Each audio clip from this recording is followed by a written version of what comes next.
Lithium. In the last 10 years, it has conquered the motorsport world. Recently, more and more brands are using it in road bikes as standard, such as BMW, KTM, Ducati. It is based on a completely different technology and doesn't contain lead at all. Therefore, it is 75% less in weight than all the other types of batteries. How to fit? Very easy. Remove the old battery and fit the new lithium battery straight away. It comes fully charged. Once the battery is fitted, it doesn't require any maintenance. However, it might still need recharging.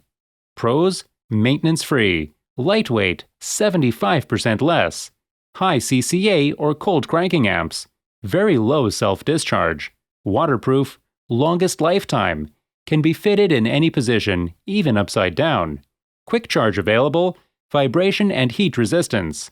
Cons: sensitive to faulty charging system and leakage or drainage, lower capacity, can't be used with trickle charger. If you liked this video, please don't forget to give it a like. If you would like to see similar content, please subscribe to the channel and turn on all notifications.